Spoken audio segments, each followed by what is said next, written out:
Innal hamdalillah nahmaduhu wa nasta'inuhu wa nastaghfiruh wa na'udzu billahi min shururi anfusina wa min sayyiati a'malina man yahdihillahu fala mudhillalah wa man yudlil fala hadiyalah. Asyhadu an la ilaha illallah wahdahu la syarikalah wa asyhadu anna Muhammadan 'abduhu wa rasuluh amma ba'd. Qala Allah ta'ala fil Qur'anil Karim, a'udzu billahi minasyaitonir rajim. Ya ayyuhalladzina amanu taqullaha haqqa tuqatih wa la tamutunna illa wa antum muslimun. Wa qala an-nabiy sallallahu alaihi wasallam, lakinu mautakum la ilaha illallah. Wa qala man akhiru kalamihi la ilaha illallah dakhalal jannah. Ikhwati iman jamaah hadirin rahimakumullah, alhamdulillah kita masih diberikan kesempatan oleh Allah Subhanahu wa taala untuk bisa berkumpul kembali, bersua kembali dalam rangka melaksanakan kewajiban yang diperintahkan oleh Allah Subhanahu wa taala, yaitu thalabul ilmi. Mudah-mudahan niat yang tertanam dalam hati kita seterusnya intigo amardatillah, juga langkah kita dari rumah masing-masing sampai ke masjid ini dicatatkan oleh Allah Subhanahu wa taala jadi amalan makbulan sekaligus menjadi kifarat bagi dosa-dosa kita semua. Ikhwati iman jamaah hadirin rahimakumullah, dikarenakan bukan jadwalnya yang seharusnya mengisi jadwal itu Al-Ustaz Cucu qadarullah, beliau ada halangan sehingga tidak bisa hadir untuk pada malam hari ini mengisi kajian sekarang. Jadi saya diberikan amanah untuk mengisi pada waktu ini. Nah, maka judul bahasan itu tidak membahas berkaitan dengan bahasan yang sedang kita bahas, yaitu berkenaan dengan tata tertib salat berjamaah. Tapi untuk hari ini, untuk kesempatan ini bahasanya berbeda, yaitu tematik. Insya Allah kita akan coba membahas berkenaan dengan adab terhadap jenazah. Adab terhadap jenazah. Nah, mungkin sebetulnya bahasan ini bisa jadi sudah dibahas dulu oleh Ustaz Ridwan. Karena kalau saya lihat di YouTube itu Ustaz Ridwan sudah praktek kan, gitu kan, sampai ke praktek mulasarah jenazah. Nah, berarti mungkin saja ini sudah terbahas. Tapi tidak ada salahnya untuk mengingatkan kembali berkenaan dengan adab terhadap jenazah. Karena ini merupakan salah satu etika hidup seorang muslim, diantaranya yaitu adab terhadap jenazah. Tapi sebelum kita pada jenazahnya, sebetulnya ada anjuran dari Rasulullah SAW untuk kita ketika menghadapi orang yang sedang sakaratul maut, berarti belum meninggal, tapi baru proses menghadapi kematian sakaratul maut. Maka ada perintah dari Rasulullah SAW sebagaimana diriwayatkan oleh Muslim dari Abu Sa'id Al-Khudri. Dia berkata, Rasulullah bersabda, kata Rasul, lakinu mautakum, talkinkanlah oleh kalian orang-orang yang hendak meninggal. Gitu. Lakinu mautakum. Jadi ini merupakan perintah dari Rasul. Apa? Yaitu kalimat la ilaha illallah. Jadi kalimat talkin itu Pak mengajarkan, menuntun. Nah, itu talkin. Jadi menuntun, mengajarkan. Berarti ketika kita mentalkinkan orang yang sakaratul maut itu tidak boleh cepat-cepat, Pak. Tapi kita harus lambat, tenang. Kemudian pengucapannya pun harus jelas. Karena orang yang sakaratul maut itu bisa jadi tidak bisa menerima suara yang kita sampaikan. Makanya ketika kita menuntut untuk menalkinkan itu di dekat telinganya gitu. Jadi dituntun. Nah, kemudian Rasulullah SAW menjelaskan di dalam hadis riwayat Abu Dawud dari Mu'adz bin Jabal, dia berkata, Rasulullah SAW bersabda, kata Rasul, man kana akhiru kalamihi la ilaha illallah dakhalal jannah. Jadi barang siapa yang akhir kalimatnya ketika dia hidup, di akhir hidupnya yang terakhir diucapkan yaitu la ilaha illallah, maka jaminannya dakhalal jannah, pasti masuk surga. Berarti gampang masuk surga. Ya, gampang nah kalau Rasulullah gitu. Nu penting mah nalika urang bade maot ngucapkeun la ilaha illallah masuk surga gitu. Niri-niri teh salat. Mau saum sabulan gitu kan.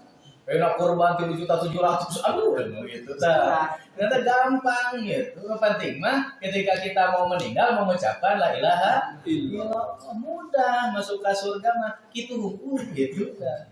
Tapi pertanyaannya apakah benar mengucapkan la ilaha illallah ketika di akhir hayat itu mudah? Gitu. Kalaulah mudah, Pak, nah ini. Kalaulah mudah, tidak mungkin Rasul memerintahkan untuk ada talqin. Iya kan? Ya. Kalau mudah, mual ayah perintah talqin atuh. Karena mudah. Kenapa ada perintah talqin? Berarti begitu sulitnya ketika kondisi sakaratul maut itu mengucapkan la ilaha illallah. Berat. Makanya ada talqin. Meskipun sekarang sudah diinformasikan oleh Rasul bahwa di setiap orang yang akhir kalimatnya mengucapkan la ilaha illallah dakhalal jannah, kurang teh diapalkeun teh ayeuna teh. La ilaha illallah, la ilaha illallah, la ilaha illallah, tapi itu sholat. La ilaha illallah, la ilaha illallah, la ilaha illallah, tapi itu saum. Ibadah-ibadah yang diperintahkan oleh Allah tinggalkan. Hari ngapalkeun la ilaha illallah nama apa? Lancar gitu kan. Cuma antara ibadah. Nah, pertanyaannya, apakah dengan modal hafalan itu kita bisa mengucapkan di waktu sakaratul maut? Moal gitu, berat gitu. Karena bukan modal hafalan yang bisa menentukan kita mengucapkan la ilaha illallah di akhir hayat, yaitu tergantung bekal amalan kita selagi kita masih sehat. Itu yang menjadi jaminan kita mudah untuk mengucapkan la ilaha illallah. Makanya dituntun, berarti hese eta teh. Mengucapkan la ilaha illallah teh. Dan kemudian ketika kita mentalkinkan orang yang sedang sakaratul maut, tolong tempatnya itu sterilkan, Pak. Tidak boleh berisik. Lu ke sakaratul maut, pengen curi gitu. Baca Quran, yunakinan, aduh gitu dah, ribut gitu. Nah ternyata orang yang sakaratul maut itu tidak bisa mendengar, tidak bisa menerima banyak suara. Jadi sulit untuk orang yang sakaratul maut.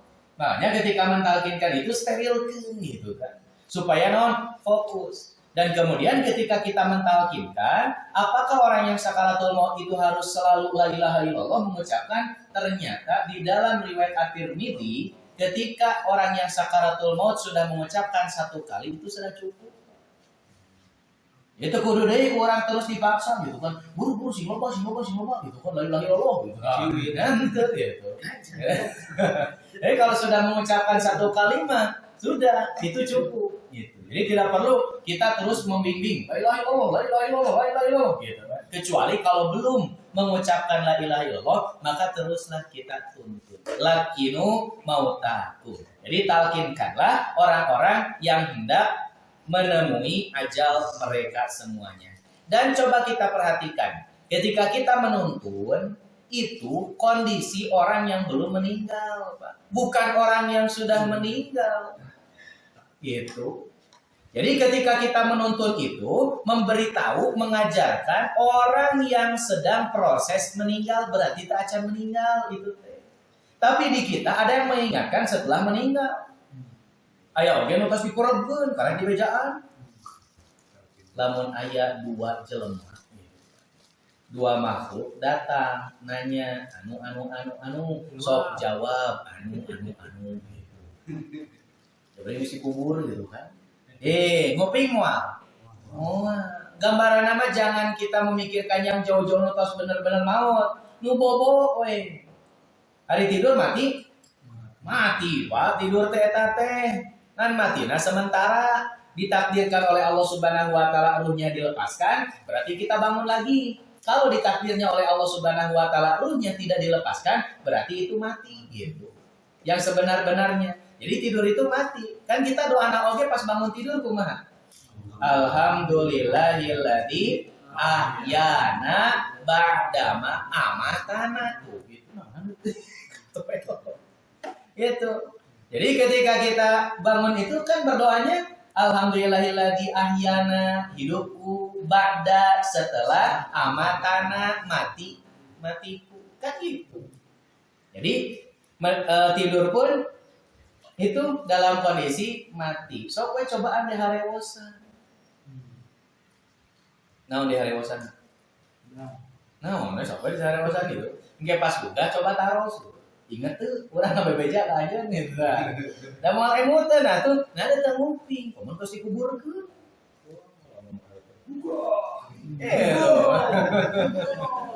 Nah, jadi lakinu mautakum itu mentalkinkan, mengajarkan itu untuk orang yang sedang proses menemui ajal. Jadi bukan orang yang sudah meninggal. Kalau orang yang sudah meninggal diingatkan, mah sudah tidak bisa lagi diingatkan. Nah inilah yang perlu diperhatikan. Tapi di kita masih banyak yang seperti itu mempraktekkan. Sebetulnya untuk sekarang teknologi canggih, itu udah bejaan. Di HP gitu. Lamun aya nanya tuh bisa ngajak WA ka Ustaz. Kan nanya ya kumaha gitu atau telepon gitu kan. Canggih ayo nama ribut-ribut teh beja. Itu bisa tidak? Tidak. Karena pertanyaan itu bukan diajukan di kuburan, tapi pertanyaan itu diajukan itu di alam kubur. Di kuburan apa dunia kene. Kalau alam kubur itu posisinya sudah bukan di dunia lagi, tapi alam barzakh gitu. Jadi sudah bukan di dunia lagi. Jadi untuk mengingatkan orang yang meninggal itu tidak bisa. Mengingatkan itu bagi orang yang belum meninggal. Kalau sekarang kita anggapan orang yang ditanya itu di kuburan, kumaha anu mautna di laut? Mau ditanya? Nah sama, ditanya kok gitu kan yang matinya di laut itu udah dikuburkeun. Masih gak nama anu mautna di laut mau ditanya.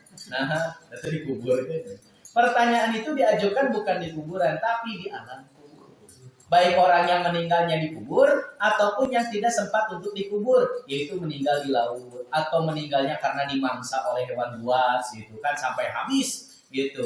Maka tetap akan ditanya oleh Allah Subhanahu Wa Taala di alam barzakh. Karena tahapan ruh pertama dicabut oleh Allah, itu disimpannya di alam barzakh. Alam barzakh itu adalah benteng antara alam akhirat dan alam dunia.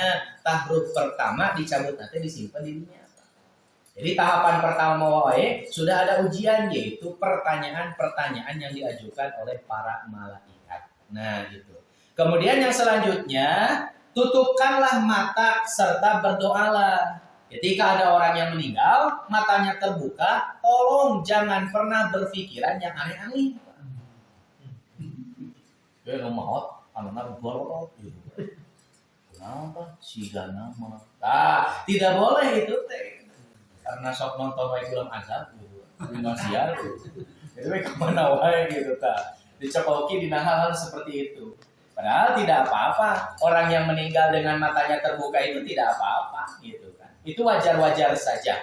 Nah, ini terjadi kepada Abu Salamah. Yang meninggal Abu Salamah itu ketika ditemui oleh Rasulullah SAW, ternyata mata Abu Salamah itu waqad saqqa basaruhu, matanya terbuka. Kemudian fa'aghmadahu, Rasul menutupkan mata Abu Salamah. Gitu. Jadi kalau orang yang meninggal itu bentak, ya tutupkeun we kuburan. Da tos ditutupkeun mah nutup, moal bentak deui moal gitu.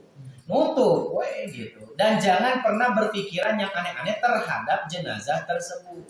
Apa yang menjadi alasan kenapa orang yang meninggal itu terbuka matanya? Langsung Rasul memberikan informasi kepada para sahabat yang mungkin saja ada hadir di sana, dan ada sebagian juga yang beranggapan nah Abu Salamah bentak gitu kan, matina, sampai ada sangkaan-sangkaan yang lain. Maka Rasul menyampaikan inna ruha idza qubido tabi'ahul basaru. Ternyata ketika ruh dicabut, pandangan itu menuturkan ke mana ruh eta diangkat gitu.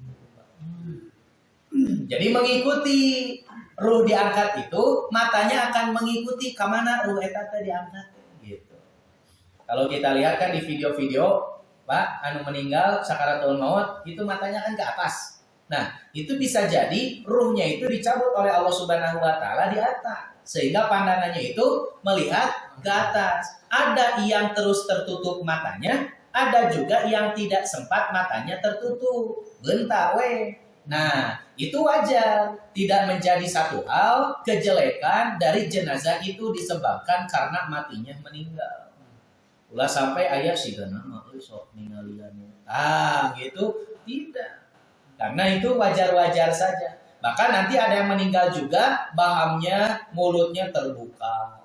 Kemudian ada juga lidahnya menjulur gitu. Kunaon kan bahamnya bisa celana gitu mau gitu kan? Ente gitu. Nah film azab bahkan di kanu naonkeun gitu kan dihubung-hubungkeun gitu kan. Anu calangap anu gitu kan bolotot anu gitu nu ngelel gitu. Sehingga paradigma orang-orang itu beranggapan ada orang yang meninggal seperti itu, wah si gana. Nah, gitu. Itu kan menjadi menumbuhkan hal-hal yang jelek di dalam hati orang-orang. Padahal ternyata ketika kita melihat orang yang meninggalnya seperti itu tidak menjadi masalah. Karena mungkin bisa jadi ketika mulutnya terbuka, ruhnya dicabut dari mulutnya. Gitu, Pak. Kemudian ketika matanya terbuka sebagaimana tadi yang dijelaskan, itu mengikuti ruh kemana itu diangkat sehingga matanya mengikuti. Nah, ketika kondisi seperti itu, orang dicabut ruhnya, kata Rasul, fadojja nasun min ahlihi, maka seluruh manusia dari anggota keluarganya akan merasakan sedih yang sangat luar biasa. Betul, Pak? Betul kan? Ketika ada anggota keluarga yang meninggal, nah, kira-kira sedih? Sedih kan? Menangis kan? Nah, itu sunatullah. Cuma tidak boleh sampai meratapi gitu, Pak. Itu tidak boleh. Jadi kalau menangis mah wajar-wajar saja. Karena memang itu buktinya. Ketika orang anggota keluarga itu dicabut ruhnya, fadojjana sunmin ahlihi, maka manusia dari anggota keluarganya itu akan merasakan kesedihan. Kemudian Rasul mengingatkan, la tad'u ala anfusikum. Janganlah kalian berdoa untuk diri kalian sendiri illa bi khairin, kecuali yang baik-baik. Fa innal malaikata yu'minuna ala ma taqulun. Karena para malaikat yang hadir pada waktu itu akan mengaminkan setiap yang dikatakan oleh orang-orang yang hadir ketika menemui jenazah. Berarti Pak, bisa jadi pada waktu meninggalnya seseorang itu waktu diijabahnya doa oleh Allah Subhanahu wa taala. Sampai dibantu oleh malaikat. Makanya hati-hati ketika kita datang menjenguk orang yang meninggal, jangan sampai kita itu berkata yang tidak. Tidak boleh. Jaga gitu di sana. Pokoknya. Karena bahaya. Kenapa bahaya? Kalau kita mengatakan hal yang jelek, itu akan memberatkan jenazah dan menjadi doa diaminkan ke malaikat. Nah, kemudian ada doa apa? Ketika kita menutupkan mata orang yang meninggal, ada doanya. Apa doanya? Allahumma gfir li abi salamah warfa' darajatahu fil mahdiyina wa khlufhu fi akibihi fil ghabirina waghfir lana wa lahu ya rabbal alamina wafsah lahu fi qabrihi wa nawwir lahu fihi. Nah, itu doanya. Jadi ketika kita nanti ditakdirkan menemui orang yang meninggal tapi terbuka matanya, menutupkan matanya dan berdoa gitu. Karena Rasul menutupkan mata Abu Salamah, maka doanya disebutkan Abu Salamah. Nah, nanti kalau Bapak ditakdirkan nutupan mata saha, ganti namanya Allahumma gfir li siapa? Nah, bisa gitu. Coba papayun-payun.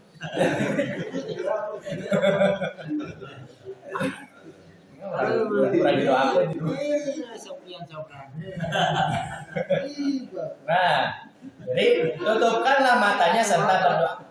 Jadi orang yang meninggal dengan membuka mata itu wajar gitu. Jadi jangan sampai kita itu berpikiran yang aneh-aneh. Nah, itu. Jadi ada doanya. Nah, iya doanya jarang kan disampaikan.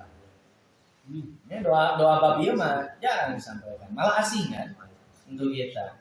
Jadi untuk menutupkan mata orang yang meninggal ada doa.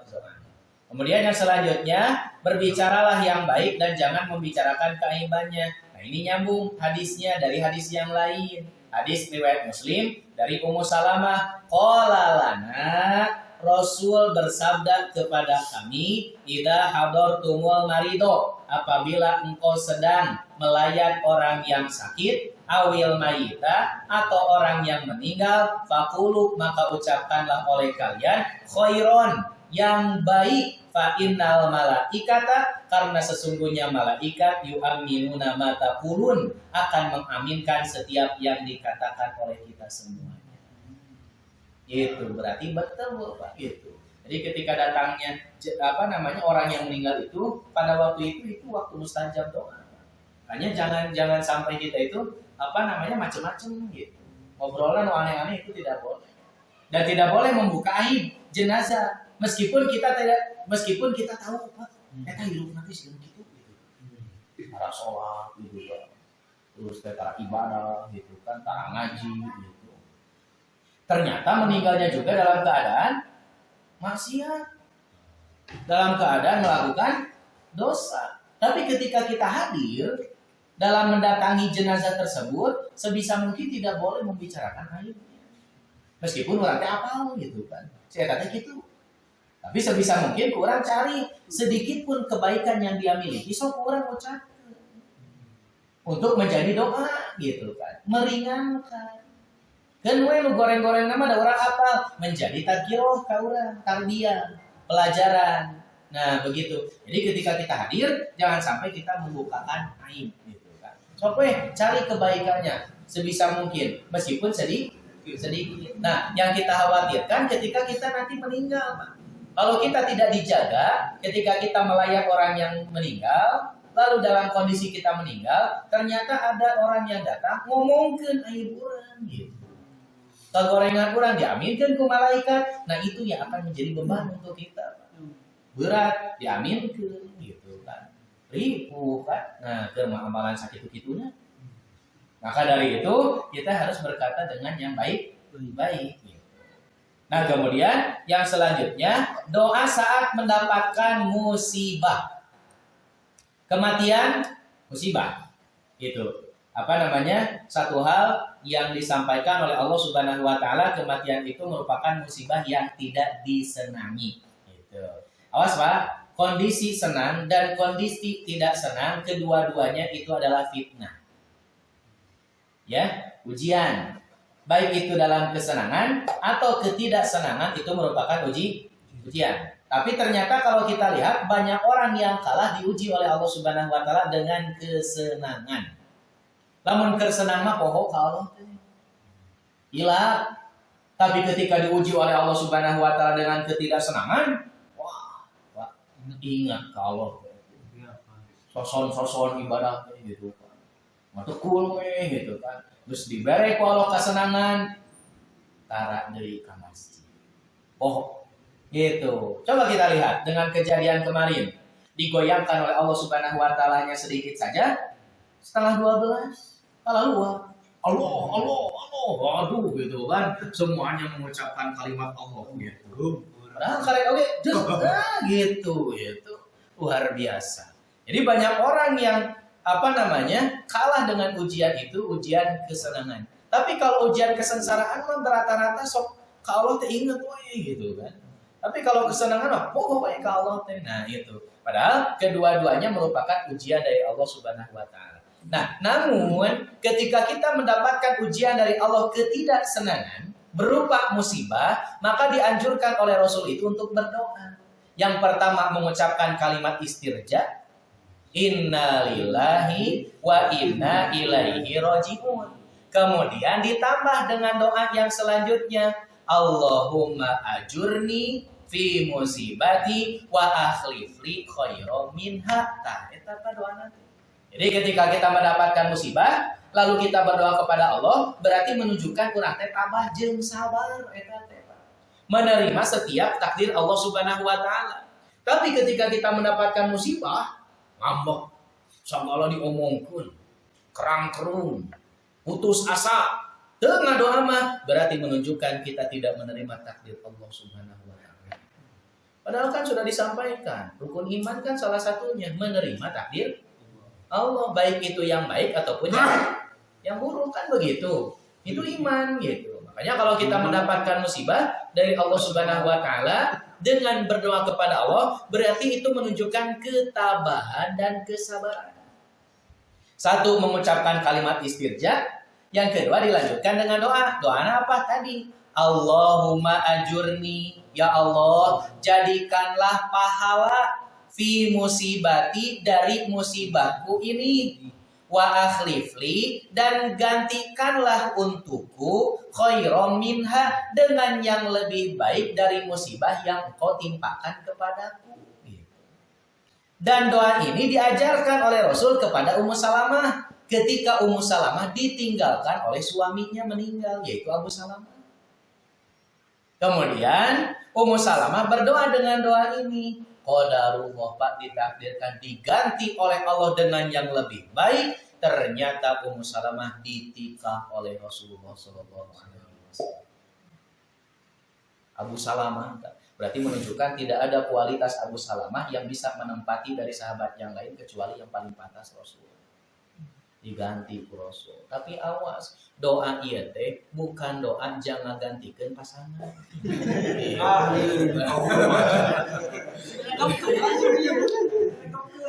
Itu bisi gitu kejadian gitu lah, enggak doa gitu. Ya bukan doa untuk menggantikan pasangan ya. Hari kehirup ini mah tong doa ieu, Bang. Nah, oke batas mawat gitu. Metos mawat tah, saheula we itu ngadoa. Ngadoakeun aya. Gitu. Nah, kemudian apakah memang seperti itu? Misal ketika seseorang ditinggalkan oleh pasangannya, istri ditinggalkan oleh suaminya, suami ditinggalkan oleh istrinya, kemudian berdoa dengan doa ini. Iya, tepat, karena doa ketika mendapatkan musibah. Tapi apakah harus berharap untuk menggantikan suami Nabi atau menggantikan istrinya lagi? Ternyata tidak perlu mengingat hal yang seperti itu. Tidak boleh membatasi kebaikan Allah Subhanahu wa taala dengan batasan yang sedikit. Karena urusan untuk menggantikan dengan yang lebih baik mah itu mah urusan Allah, Pak. Apakah mungkin memang menggantikan dengan pasangan yang lebih baik lagi, atau mungkin menggantikan kebaikan dengan kehidupan kita lebih maju gitu. Itu kebaikan yang diberikan oleh Allah Subhanahu wa taala. Misal kita mendapatkan musibah, kehilangan naon, helikopter, itu pesawat, kapal gitu kan, wah tadi dipikat cinta kurang, motor gitu kan, kaduh pokoknya mah. Lalu kita berdoa kepada Allah Subhanahu wa taala dengan ketabahan, dengan kesabaran. Jadi ketika berdoa itu menunjukkan kesabaran dan ketabahan kita. Dan kita berdoa, Allahumma ajurni, ya Allah, jadikanlah musibahku ini pahala, wa akhlifli, dan gantikanlah untukku khairam minha, dengan yang lebih baik dari itu. Nah, yang dimaksud dengan lebih baik dari itu nawan, ya kita tidak perlu memikirkan. Bisa jadi memang digantikannya dengan motor lagi, atau bisa jadi digantikannya dengan mobil. Gitunya. Jadi jangan pernah kita memberikan batasan kebaikan Allah Subhanahu wa taala. Kemudian orang mengaku, iya kira pertanyaan teh, Ari Ummu Salamah ketika berdoa ini ngaharapkeun ditikah ku Rasul? Tidak ada harapan seperti itu. Ingatan siga gitu kan. Ya, tapi ku Allah dihadirkan gitu untuk menggantikan musibah Ummu Salamah itu dengan yang lebih baik, yaitu ditikah oleh Rasulullah SAW. Dan ditinggalkan ku istri. Ya Allah, gentosku, kata istri Abi kudu lakukan saya gitu kan. Gitu. Apakah boleh berharap seperti itu? Ya sebetulnya boleh-boleh saja, silakan gitu kan, mana wae gitu. Itu kan kira mentos maot ari bentak kene mah ulah. Ari bentak kene mah sanes digentos tambahan. Nu hiji deui kudu langsung sae. Kan we da waktu nyarios jadi bapak-bapak ngumpul. Nah itu. Kemudian yang selanjutnya, pahala bagi orang yang melakukan sholat mayit dan mengantarkan sampai ke kuburan. Nah, ini catatan untuk kita. Karena banyak laporan kepada saya bahwa banyak orang yang melayat meninggal, tapi tidak menyolatkan apalagi mengantarkan. rugi tak Pak. Jadi kalau kita ada kesempatan untuk menyolatkan ya sholatkan Pak. Kalau kita sempat untuk mengantarkan sok antarkeun oge gitu. Karena ada pahala yang begitu luar biasa bagi orang yang menyolatkan dan mengantarkan ke kuburan. Sebagaimana dijelaskan di dalam hadis riwayat Bukhari dari Abu Hurairah, Rasulullah Shallallahu Alaihi Wasallam bersabda, "Mani taba'a janazata muslimin." Barang siapa yang mengiringi jenazah orang muslim, imanan, satu dasarnya iman, wahtisaban, dan hanya mengharapkan ridho Allah. Ini Pak yang menjadi dasarnya, catatan. Imanan, wahtisaban, hanya dengan keimanan dan mengharapkan ridho Allah Subhanahu wa taala. Itu yang menjadi dasar. Wa kana ma'ahu hatta yusalla 'alaiha wa yafrugha min dafniha. Sampai ia itu sempat menyolatkan jenazahnya dan sampai juga bisa mengiringi untuk ikut penguburan jenazah itu sampai selesai. Kata Rasulullah Shallallahu Alaihi Wasallam, fa innahu yarji'u minal ajri biqirotoini. Sesungguhnya ketika ia pulang ke rumahnya, ia mendapatkan pahala 2 kirot. 2 kirot. Kata Rasul, kulu kirotin mithlu Uhudin. Setiap 1 kirotnya itu sama dengan gunung Uhud. Cing, lepas umroh ya, lepas haji, kemudian bayar naros. Ada gunung Uhud, ada gunung apa? Gunung atuh, saya gunungkan ke si gunung itu gunung. Nah, gunung Uhud. Jadi ketika orang yang sempat menyolatkan jenazah dan mengantarkan ke kuburan sampai selesai penguburannya, ketika pulang manggul pahala 2 gunung Uhud. Hanya orang yang datang hanya untuk ngupahan hungkul anu ditinggalkeunana, tapi henteu sempat sholat rugi ya. Kemudian kata Rasul, wa man sholla 'alaiha summa raja'a qabla an tudfana fa innahu yarji'u bi qiratin. Barang siapa yang hanya sempat untuk menyolatkan saja tapi tidak sempat untuk mengiringi sampai ke kuburan, maka ia pulang dengan membawa 1 qirot. Berarti sagede gunung Uhud hiji. Kalau sholat hungkul tuh ya. Luar biasa Pak. Dan ini mungkin catatan untuk kita. Apa catatannya?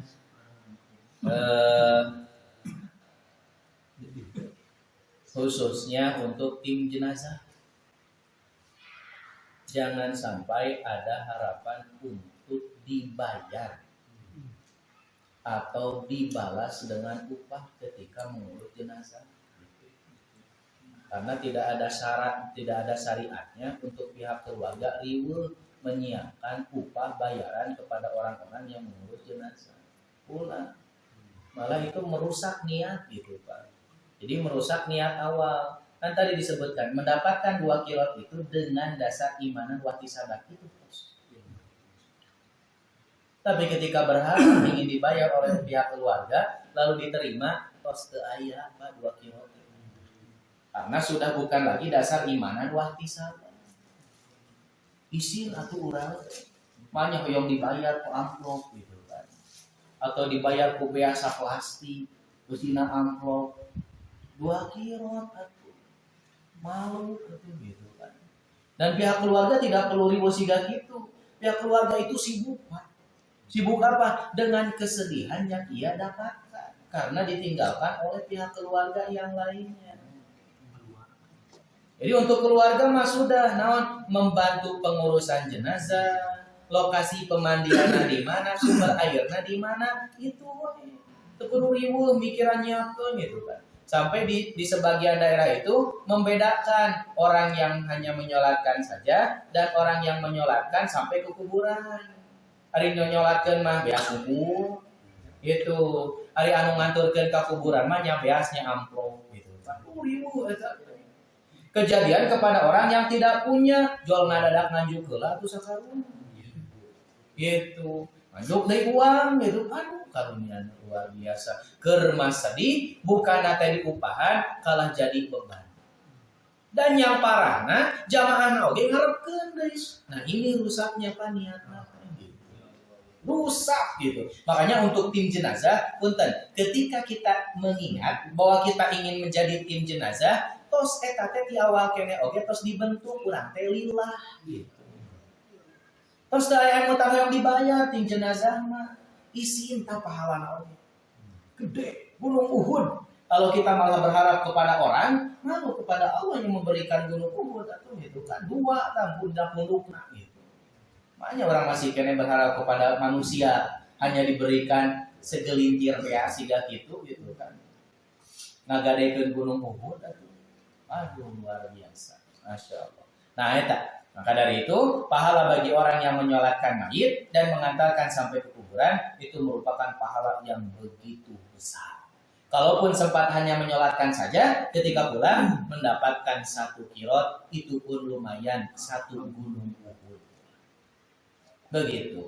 Banyak orang laporan yang hanya datang melayat, ya melayat saja. Hari sholatnya itu kan. Nah terkena. Kemudian yang selanjutnya, perempuan dilarang mengantarkan jenazah. Ada larangan dari Rasul.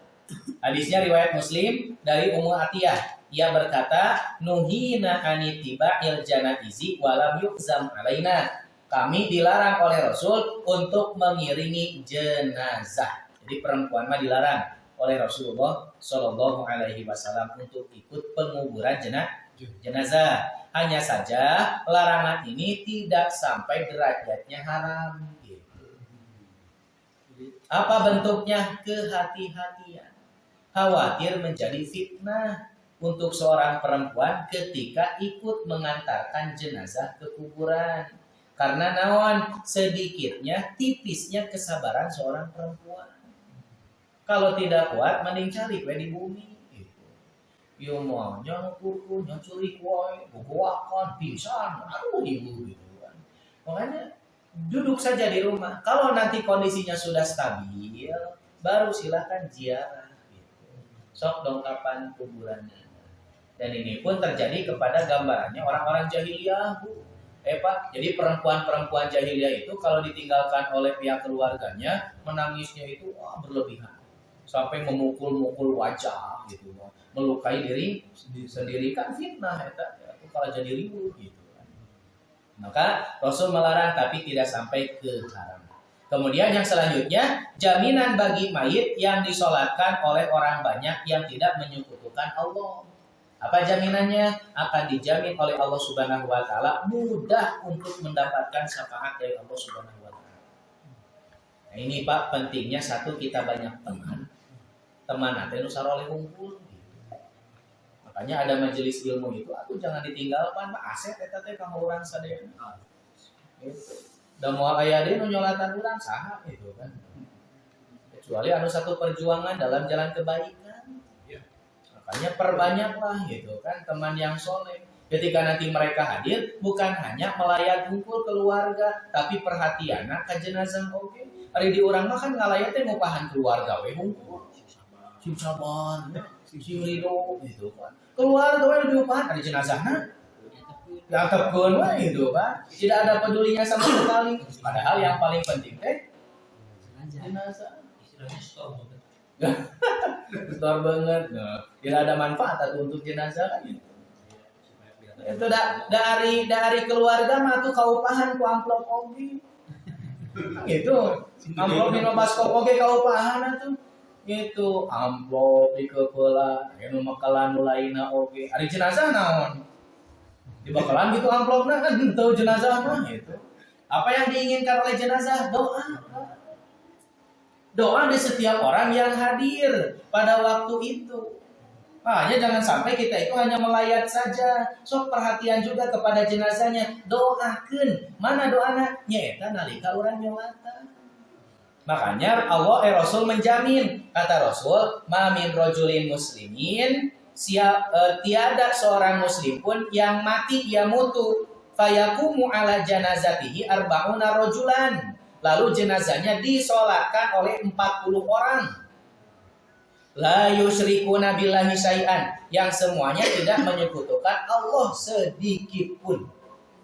Da acan pernah musyrik Pak no 40 jalmi eta teh. Maka Allah menjamin illa syafa'ahumullah, melainkan Allah akan mengabulkan permohonan syafaat orang-orang yang mensolatkan itu. Gitu. Luar biasa napa? Doa orang yang menyolatkan jenazah eta teh sampai Pak ke jenazah eta teh, dan jenazah akan merasa senang ketika banyak orang yang menyolatkan, bukan karena banyak yang melayat keluarga ngumpul gitu. Tapi perhatian kepada jenazahnya juga karunia. Arika keluarga ngupahan terus gitu kan. Arika jenazah tidak ada pedulinya sama sekali. Padahal yang akan ditanya oleh malaikat itu jenazah, bukan keluarga. Dan jenazah yang membutuhkan doa naoge. Nah kemudian untuk kita nih PR, usai kumaha cenah da abdi teh salat mah salat tapi teu maca doana. Udah tak apa. Gitu nuturkeun imam takbir 4 kali gitu. Nah mamung itu tapi tak apa doana. Terus atuh ngadoakeun naon? Hanya henteu we atuh moal jadi doa gitu. Mending kalau imamnya menjaharkan, imam kan tidak menjaharkan doa. Kalau menjaharkan mah kita mendengarkan dan kita bisa mengikuti. Ini mah tidak. Berarti kita juga harus hafal Pak doa jenazah. Bagaimana? Ya wayahna orang teh nyimpen gitu. Nya cenah Ustaz atuh anu maot-maot ge henteu 5 waktu gitu. Nah, mah pasalah gitu. Henteu 5 waktu. Namun 5 waktu mah da sigana moal hilap-hilap. Nah, jadi cobalah kita menyimpan doa mayit itu di tempat yang gampang untuk kita dapatkan. Jadi ketika di mana ada yang meninggal, kita bisa buka-buka heula gitu, Pak. Murojaah deui gitu ta. Kemudian kita membacakan di dalam sholat itu. Nah itu yang akan menjadi doa untuk jenazah. Ari ayeuna banyak anu nyolatkeun tapi teu maraca doa. Naon atuh doa nu nyampaina? Moal gitu. Terkadang di kita mah kieu kajadianna teh. Nalika aya imam hayang salat. Moal hadir teh dina kursi teh. Gitu kan. Aya imamna, ayo urang salat gitu kan. Nah, kita di sholat, tuh apal doana gitu kan. Emang pas di imaman jol apal gitu, henteu we anda. Gitu. Atau kumaha? Ya makanya harus hafal orang agar doanya itu sampai kepada si jenazah itu. Wayah ada kedah hafal orang mah gitu. Sekarang kalau takbir pertama kan Al-Fatihah ta'awud, Al-Fatihah sholawat. Kemudian takbir kedua Allahumma gfir lahu dan seterusnya. Takbir ketiga Allahumma gfir li hayyina dan seterusnya. Takbir keempat Allahumma anta rabbuha dan seterusnya. Kan gampang banyak. Gampang? Gampang. Da cuma 4 takbir teu aya ruku teu aya sujud tenang we. Nah, hafalkeun sih. Nah, kemudian yang selanjutnya segerakanlah penguburan jenazah. Kalau ada orang yang meninggal, tolong dicepat untuk dikuburkan, tolong diengke-engke. Cepat, karena karunia, Pak.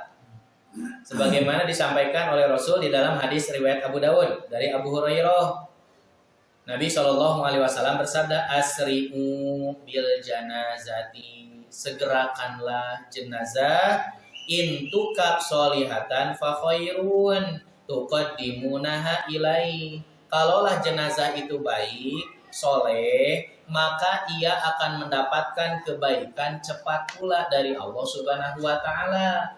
Tapi kata Rasul, wa in tukasi wa dzalika, kalaulah ternyata jenazah itu sebaliknya, teu soleh, fasyarun tadaunaha an riqabikum, maka engkau telah melepaskan beban dari orang tersebut gitu. Jadi orang teh ngalepaskeun beban dina punduk urang. Orang yang meninggal dalam keadaan tidak soleh. Jadi ulah betah-betah teuing nyimpen napunduk teh gitu kan. Komo teu soleh mah gitu. Buru-buru urang teh gitu. Supaya naon lepas oge bebanna dina punduk urang sadayana. Begitu.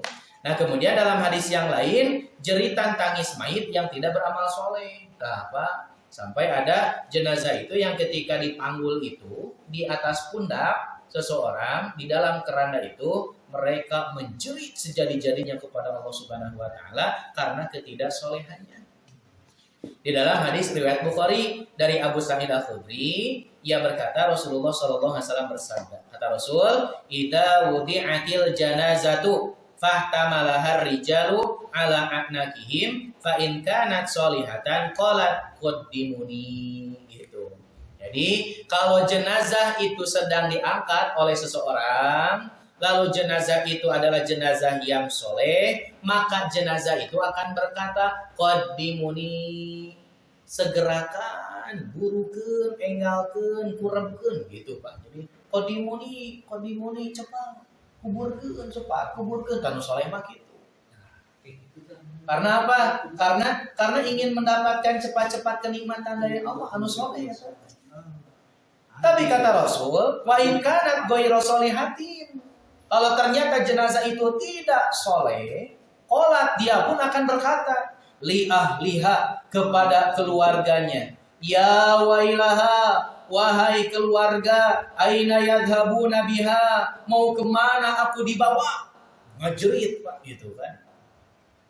Alimun, tidak mau dikuburkan karena takut. Jadi orang yang meninggal tapi tidak soleh, dia akan menjerit karena takut. Sautaha kulla syai'in illal insan, kata Rasul, yasma'u sautaha kulla syai'in. Suara orang yang menjerit itu terdengar oleh semua makhluk Allah. Illal insan, kecuali manusia. Dan kata Rasul, walau sami al insanu lasoiko. Kalaulah manusia mendengar jeritan orang tersebut, maka manusia akan pingsan. Saking dahsyatnya orang yang tidak soleh menjerit ketika dipanggul gitu. Semua makhluk mendengar jeritannya. Kalau manusia mendengar, maka manusia akan pingsan. Cing sakumaha dahsyatna. Satarik-tarikna jelema nu ngagorowok di dieu da urang nu moal pikeun ka pingsan. Kan gitu. Iya, mau sampai ke pingsan. Nah, cerita orang yang tidak soleh mah ketika dipanggul dia akan menjerit, dan orang yang mendengarnya itu kalau ada maka dia akan pingsan teu kuat. Saking dahsyatnya cerita gitu. Teu kabayang seperti apa. Nah, maka dari itu inilah beberapa informasi berkenaan dengan adab terhadap jenazah. Dan yang perlu kita perhatikan yaitu kewajiban-kewajiban yang harus kita tunaikan terhadap jenazah itu. Jangan sampai melalaikan kita semuanya.